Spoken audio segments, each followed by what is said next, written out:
कधी कधी तिखट झणझणीत भाजीबरोबर भाकरी चुरून खायचं मन होतं. अशा वेळेला पालक स्वच्छ धुवायचा, तो चिरायचा. चिरल्यानंतर इथे 4-5 लसणाच्या पाकळ्या, 5-6 हिरव्या मिरच्या घेऊन मिक्सरला ग्राइंड करायचं. मिक्सरला ग्राइंड केल्यानंतर एक कढई तापायला ठेवायची. कढईमध्ये तेल टाकायचं. आता हे यूज केलेलं मी तेल टाकले. त्याच्यामध्ये जिरी, मोहरी टाकायची.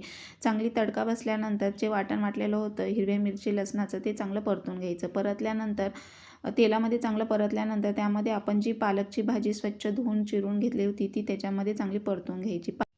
पालकची भाजी स्वच्छ धुवूनच चिरायची. हे चिरल्यानंतर धुवायची नाही. त्यातले हिरवं पाणी नाहीसं झाल्यानंतर सगळे जीवनसत्व नाहीसे होतात. त्यामुळे ती स्वच्छ धुवूनच चिरायची. आता त्यामध्ये बघा मी डाळ आणि तांदूळ भाजून पावडर करून ठेवत असते. 1 ते 1.5 चमचा पावडर घेतली. त्यामध्ये थंड पाणी ॲड करून मिक्स करून त्याच्यामध्ये आपल्याला घालून घ्यायचं आहे. थोडं लागतनुसार पाणी घालायचं. अगदी दाटसर अशी भाजी तयार होते. चवीला अप्रतिम लागते. एकदा नक्की ट्राय करून बघा. खाऊन घरचे खुश होतील आणि अशीच बनव परत परत तुम्हाला बोलतील. त्यामध्ये जाडसर असा दाण्याचा कूट 2 चमचे घालायचा. 2 चमचे दाण्याचा कूट घातल्यानंतर लागतनुसार पाणी घालायचं.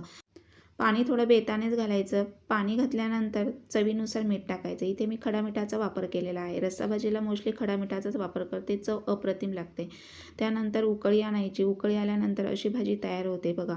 एवढी छान आणि रुचकर लागते ना, तर तुम्ही 1 सोडून 2 भाकरी खाला आणि अशीच बनवाल.